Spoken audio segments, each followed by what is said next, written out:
Meus amados irmãos, graça e paz da parte de nosso Senhor e Salvador Jesus Cristo. Que alegria estarmos de volta com mais um vídeo onde estamos estudando as lições bíblicas.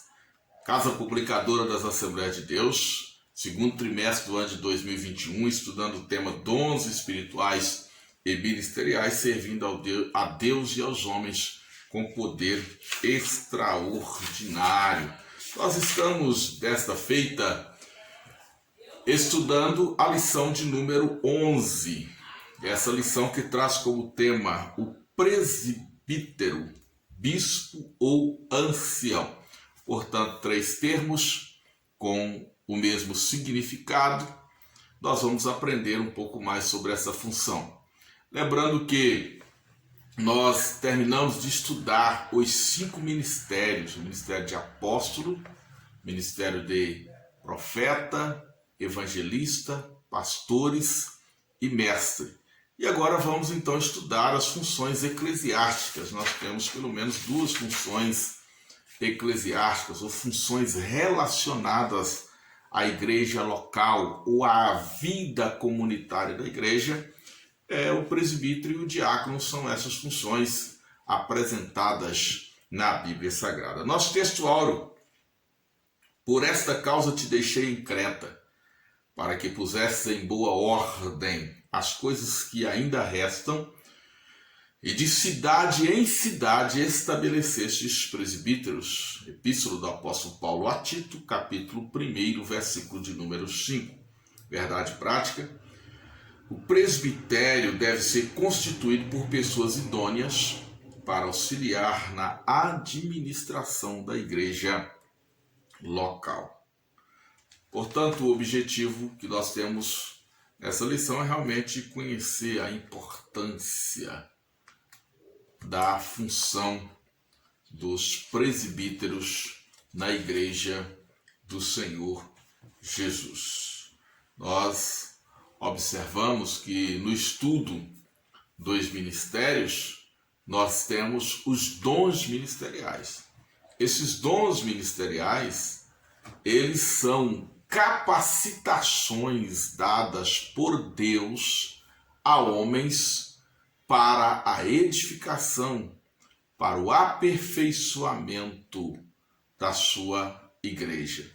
Nós observamos que o texto bíblico de Efésios, no capítulo 4, número 1, vai dizer: e ele mesmo deu uns para apóstolos, para profetas, para outros para evangelistas e outros para pastores e doutores, querendo o aperfeiçoamento dos santos para a obra do ministério, para a edificação do corpo de Cristo. Então nós observamos aqui a origem, a natureza dos ministérios. A natureza do ministério está em Cristo Jesus, portanto está no Senhor da igreja, no dono da igreja, e a finalidade desses ministérios. E agora nós vamos estudar essas funções eclesiásticas. Eu poderia dizer que ela é também uma materialização desses ministérios da igreja, em especial o ministério pastoral.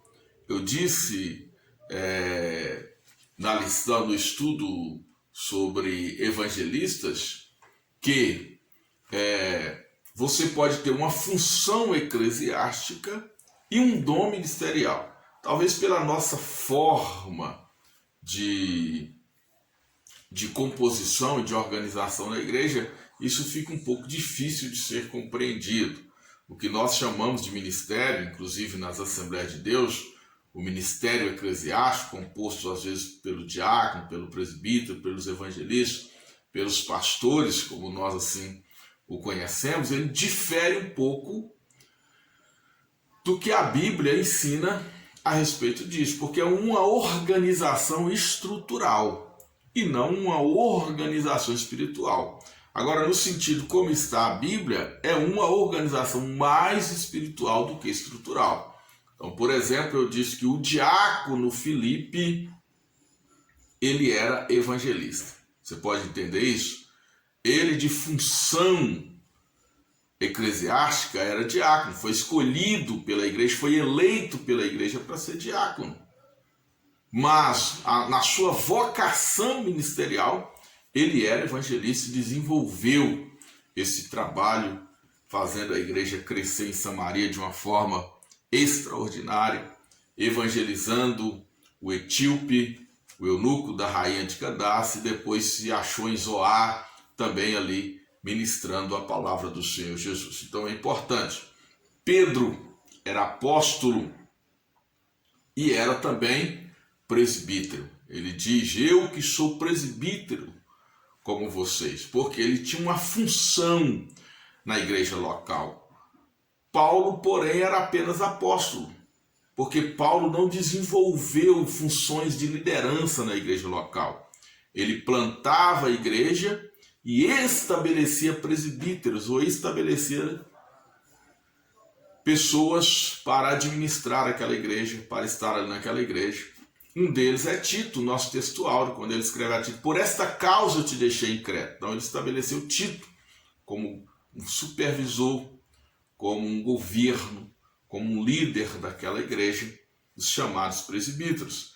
E ele ainda deu uma função para Tito, dizendo que Tito deveria estabelecer outros presbíteros. Então Tito, semelhante a Pedro, era uma espécie de um presbítero supervisor, que supervisionava outros. Pedro vai dizer: eu que sou presbítero como vós, estou orientando, estou ordenando, estou vos admoestando a respeito de como a obra do Senhor deve ser feita, deve ser realizada.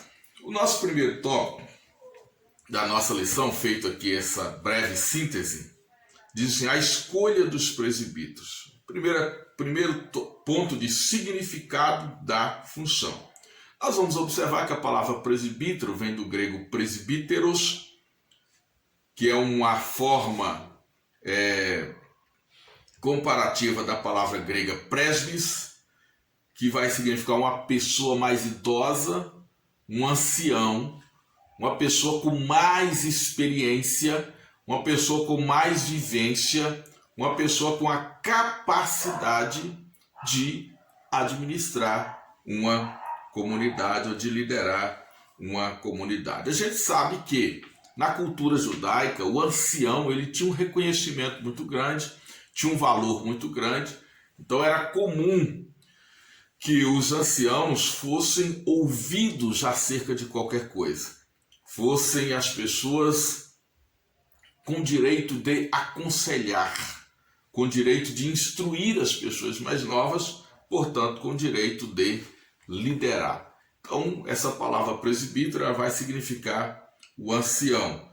Então, eram escolhidas os crentes mais maduros, os crentes mais experientes, e aí eu quero chamar a sua atenção para isso que eu vou dizer aqui, porque nessa questão de liderar a igreja, nem sempre tem que ser a pessoa mais velha ou de mais idade, mas a pessoa mais experiente.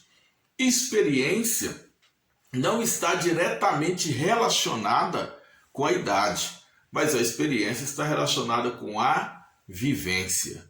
Aquele que experimentou mais e não aquele que simplesmente viveu mais. Porque se uma pessoa viveu a vida toda fazendo uma coisa só, ela vai ser muito boa naquilo que ela fez. Ela vai ser expert naquilo que ela fez. Mas se uma pessoa viveu e experimentou muitas coisas, ela pode ter muito mais a contribuir, a ensinar. Então, nesse aspecto aqui, o líder da igreja deveria ser uma pessoa com mais experiências espirituais, com mais vivência espiritual, com mais maturidade espiritual. O ponto 2, ele fala da liderança local. Bem, antes de continuar o ponto 2, eu devo apresentar, porque a lição apresenta essas outras palavras, por exemplo, a palavra episcopos ou episcopos, que significa supervisor, ou seja, aquele que lidera sobre outros. O supervisor, ele é aquele que vê mais, enxerga mais, ou seja, aquele que tem mais experiência e tem a capacidade de liderar sobre outras pessoas. O texto de 1 Timóteo, no capítulo de número... Vamos observar aqui, vamos ler para a gente ter uma melhor compreensão do texto sagrado. 1 Timóteo, no capítulo de número 3, nós vamos ver a palavra dizendo: esta é uma palavra fiel. Se alguém deseja o episcopado, excelente obra deseja. Então a palavra aqui no original é episcopos, que significa se alguém deseja ser o presbítero, ser o líder, ser o supervisor, ele deseja uma excelente obra. Ou seja, a obra é muito grande, é muito excelente. Aí vai se ter exigências a essa pessoa, ou seja, essa pessoa precisa estar qualificada para exercer esse papel de supervisor, para exercer esse papel de presbítero. E o autor ainda apresenta a palavra didaskalos, que se traduz por mestre, ensinador, porque uma das exigências para o presbítero é a capacidade de ensinar a palavra de Deus, de ministrar a palavra do Senhor. Quem não tem conhecimento teológico, quem não tem conhecimento bíblico, não pode desejar ser presbítero, porque se exige que o presbítero tenha capacidade de instruir, de ensinar, de ministrar a palavra do Senhor. Ele é, por natureza, um professor de Bíblia, um professor do Evangelho. Então ele precisa ensinar a palavra do Senhor. E a palavra poimen também, que é pastor, traduzida por pastor. Então, o pastor e o presbítero, eles se confundem na administração da igreja do Senhor Jesus. Então, o apóstolo Pedro, ele fala isso, que Jesus, ele é pastor e bispo das nossas almas. Ou seja, ele é o pastor, que é a outra palavra, bispo, né, utilizada aqui para presbítero, que vem de episcopos também, que é bispo, supervisor.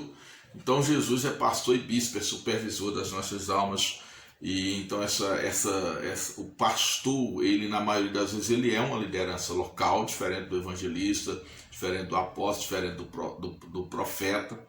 E muitas das vezes ele está ali acumulando a função do presbitério, a função de supervisão, a função de administração. O ponto 2 da nossa lição fala sobre a liderança local.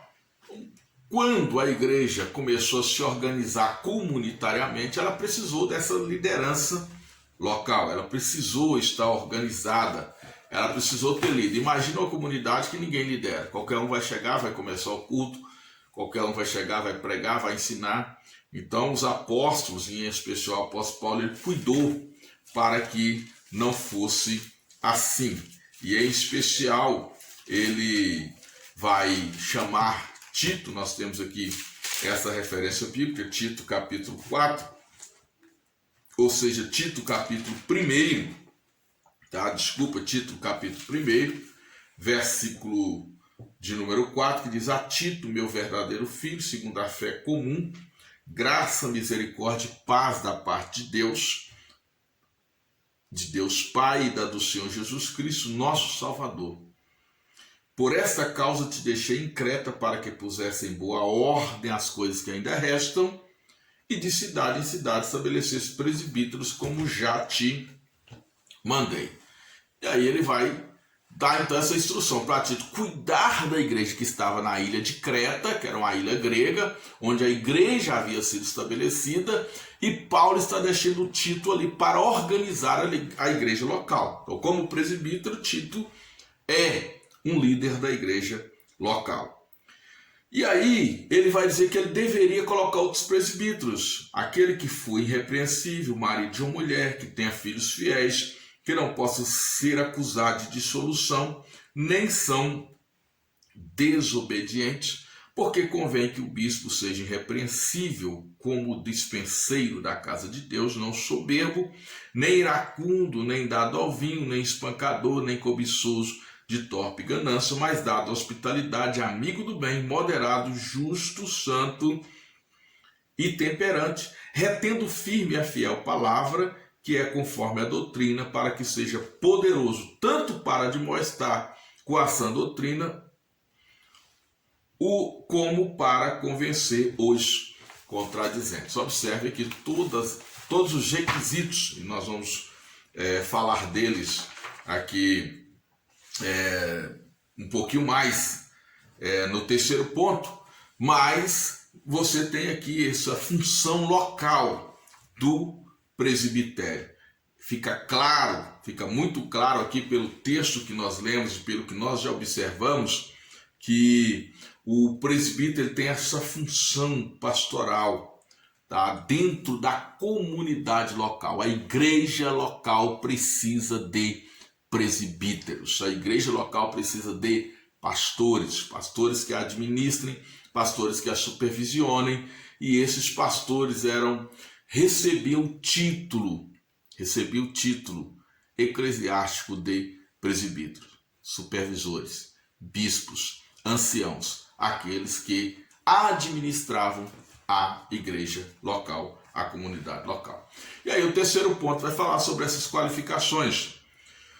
E nós vamos observar no Novo Testamento todas as referências aos presbíteros, ela vem aqui no plural, tá? Sejam traduzidas aí por presbíteros, bispos ou anciãos, sendo essa liderança local, esse grupo, ou seja,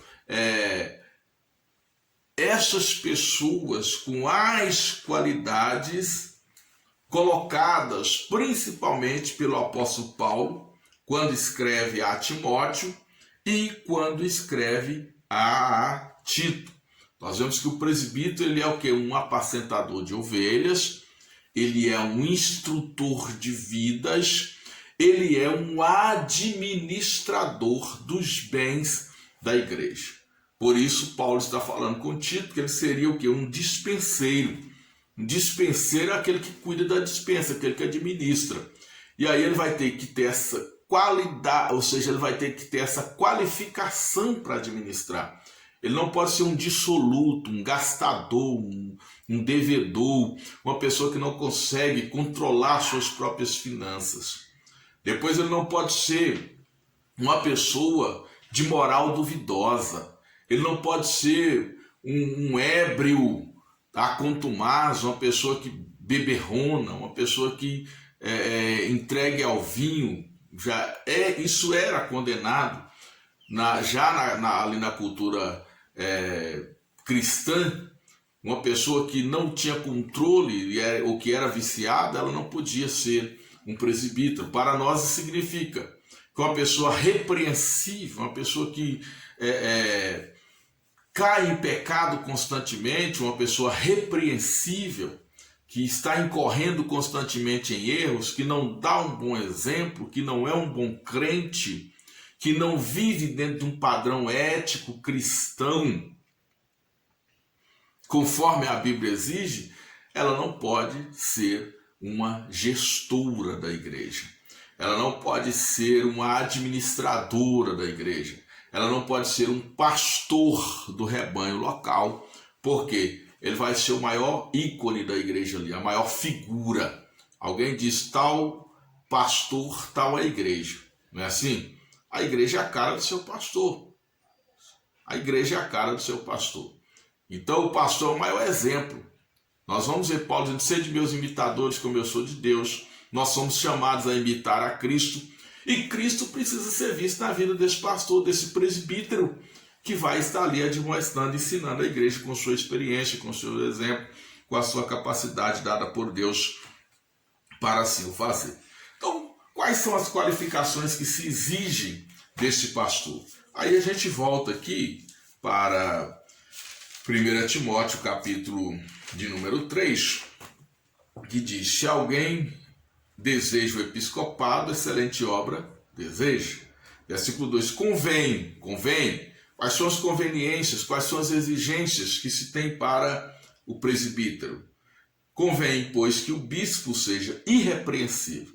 Eu já disse aqui, não pode ser uma pessoa que você tem que estar chamando a atenção dele constantemente, uma pessoa que se envolve em problemas morais, em problemas espirituais, uma pessoa de uma fé duvidosa. Ele tem que ser irrepreensível. uma pessoa que questiona a doutrina, que questiona o costume, que não é um exemplo para a igreja no costume, na doutrina, na ética, na moral, na oração, na vida espiritual. Então essa pessoa que quer ser o presbítero não pode ser uma pessoa repreensível, ele precisa ser irrepreensível. Aquele que não é constantemente repreendido, aquele que não está incorrendo constantemente em erro. Marido de uma só mulher, ou seja, a responsabilidade com a casa, com a família, o casamento monogâmico, de acordo com o padrão bíblico. Vigilante, sóbrio, honesto, compra e paga, tem uma palavra sincera, tem uma palavra só, não é um homem de uma palavra dúbia. Hospitaleiro, apto para ensinar. Hospitaleiro porque era um pastor, aquela pessoa que muitas vezes ia receber outros obreiros, que iam receber pessoas de outros lugares, e a gente sabe que não era comum naquele tempo se hospedar em pensões e hotéis. Então, a casa de um pastor, de um obreiro, como era até pouco tempo nas Assembleias de Deus, era um ponto de parada, precisava ser uma pessoa hospitaleira, porque muitas vezes tinha que abrir a sua porta para um caminhante, para um transeunte, para uma pessoa doente, enferma, que vinha de outros lugares para se tratar, e esse pastor precisava estar com essa capacidade de hospedar alguém. Agora, uma das qualificações mais importantes, apto para ensinar. Apto para ensinar. Então tem que ter conhecimento bíblico. Tem que ter conhecimento teológico. Por isso que se exige que o presbítero, que o pastor, ele tenha conhecimento teológico. Notório saber teológico. O que é notório saber teológico, pastor? É conhecer a Bíblia. É conhecer a palavra de Deus. Não é só ter um diploma de teologia. Tem muita gente que tem diploma de teologia que não sabe nada de doutrina, que não sabe nada de Bíblia, que não sabe nada de teologia. Porque diploma de teologia hoje você compra ele pela internet. Compra carteira de apóstolo, compra carteira de missionário, compra carteira de evangelista, o que você quiser você compra. Então é preciso ter notório saber teológico. Isso é conhecer a palavra de Deus e ter a capacidade de ensinar, ser um mestre, o didascalos, ser um ensinador, ser um mestre, ser alguém que consegue verbalizar, expressar, transmitir. Pessoa que consegue convencer o outro, pessoa que consegue ensinar a outro, pessoa que consegue trazer o outro para si e demonstrar a verdade da palavra de Deus a outro. Então precisa ensinar. Não dado ao vinho, não espancador, não cobiçoso de torpe ganância. Olha outra coisa, não cobiçoso de torpe ganância, por quê? Este obreiro muitas vezes vai lidar com a supervisão, com a administração, vai lidar com o dinheiro da igreja, com o dízimo, com as ofertas, com a administração dos bens da igreja. Se ele for cobiçoso de torpe ganância, ele vai virar um avarento, ele vai tirar o dinheiro da igreja, ele vai trazer para o seu uso próprio as ofertas da igreja, os dízimos da igreja, e ele não pode fazer isso. A Bíblia diz que aqueles que ensinam bem são dignos de duplicados honorários. O presbítero, o pastor, pode sim ter uma prebenda, ter uma renda tirada dos dízimos da igreja, mas ele não pode se apoderar da renda da igreja. Ele não pode ser ganancioso, porque sabe que as ofertas, os dízimos, aquilo que é dado na igreja deve ser investido na obra de Deus, na evangelização, no reino de Deus, e não tomado para o seu enriquecimento. Ele deve ser moderado, ao contrário de ganancioso, ele deve ser moderado, não contencioso e não avarento. E aí, o texto vai dizer ainda no versículo de número 4, que governe bem a sua própria casa, tendo seus filhos em sujeição com toda a modéstia. Por quê? Se você não sabe governar a sua casa, como pode governar a igreja de Deus? Então é interessante isso aqui, porque a pessoa precisa passar por um crivo. Essa análise precisa ser feita antes que alguém seja eleito, seja escolhido. Veja você que para o ministério de apóstolo, profeta, pastor, evangelista e mestre, Deus dá, Deus deu. Deus deu o dom, acabou, meu irmão. Ninguém vai julgar o seu dom, você tem o dom. Agora, para se eleger um presbítero, para se eleger um diácono, é preciso passar por esse crivo. E quem faz esse crivo? A própria igreja local, o próprio ministério local, os outros presbíteros, os outros que estão investidos de autoridade. Aqueles que têm esse ministério vão julgar essa liderança da igreja, esses presbíteros, né, e também os diáconos, que nós vamos falar na próxima lição, se tem capacidade. Bem, queridos, então, feitas essas considerações do primeiro tópico, a escolha dos presbíteros, nós vamos para o segundo, que fala sobre a importância do presbitério. Tá? O ponto 1 fala o significado do termo. Nós já falamos sobre o significado literal, sobre a origem etimológica da palavra e o que isso significa. O ancião, o supervisor, o bispo, o professor ou o pastor. Mas qual é realmente o significado desse termo?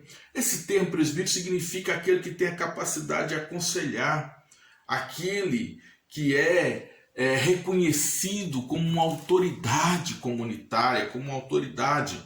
E essa autoridade, ela é uma autoridade, tá? Na palavra, ela é uma autoridade na ética, ela é uma autoridade na moral, ela é uma autoridade na liderança familiar, ela é uma autoridade no cuidado com seus filhos. Então esse termo presbíteros, ele vai carregar em si toda essa significação. Essa pessoa é uma autoridade dentro da comunidade, a família dele é um exemplo. Ele é uma pessoa ética, ele é uma pessoa de moral ilibada, ele é um exímio administrador, ele é uma pessoa honesta, ele é uma pessoa que ninguém pode levantar um dedo para apontar uma repreensão ou uma repreensibilidade dele. Então, essa pessoa tem capacidade de formar, de tomar parte no conselho da igreja, naqueles que vão orientar os demais, naqueles que vão administrar e governar a igreja.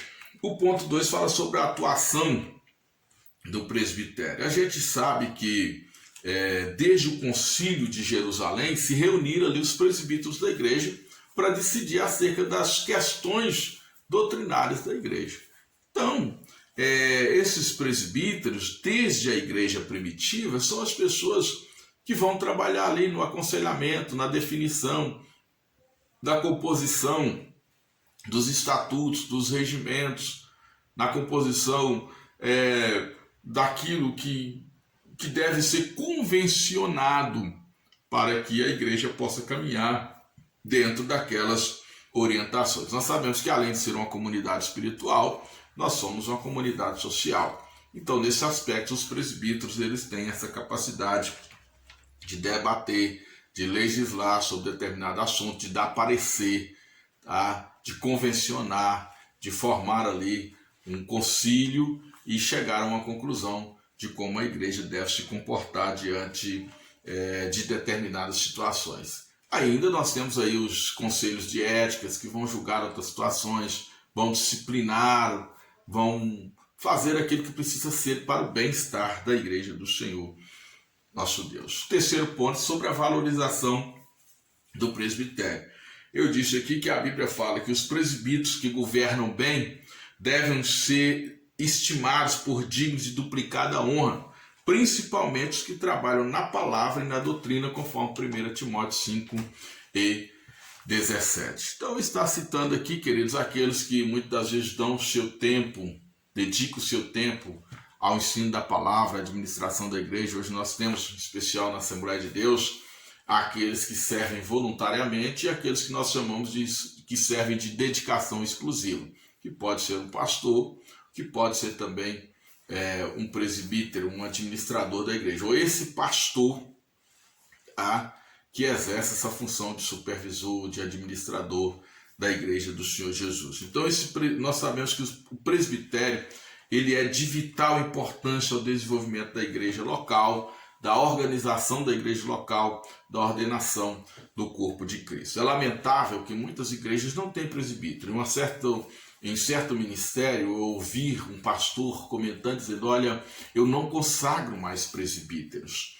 Eu já consagro a pessoa a diácono e depois de diácono já consagro ele a evangelista. Isso procede? Não, biblicamente não. Nós sabemos que o governo da igreja, a eclesia, ela precisa dessas lideranças, que é o diaconato e o presbitério. Quando uma pessoa que tem um ministério pastoral e que é o líder da igreja, ela não quer se submeter ao presbitério, automaticamente ela já está sendo arrogante, ela já está sendo dominada por uma torpe ganosa, porque ela não quer se submeter a conselhos.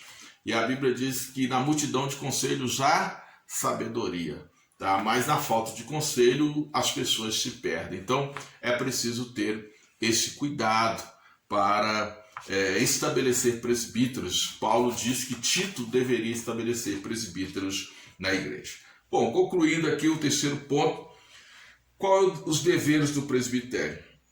Apacentar a igreja. O presbitério, ele caminha ao lado do pastor. O pastor, muitas vezes, tem essa função de estar ali apacentando, cuidando espiritualmente do rebanho, auxiliado pelo presbítero, que também cuida espiritualmente, cuida do ensino e auxilia o pastor no aconselhamento, auxilia o pastor nos assuntos de interesses econômicos, financeiros da Igreja do Senhor Jesus, no que diz a administração e o crescimento da obra do nosso Deus. O segundo ponto fala que ele tem que liderar a igreja local.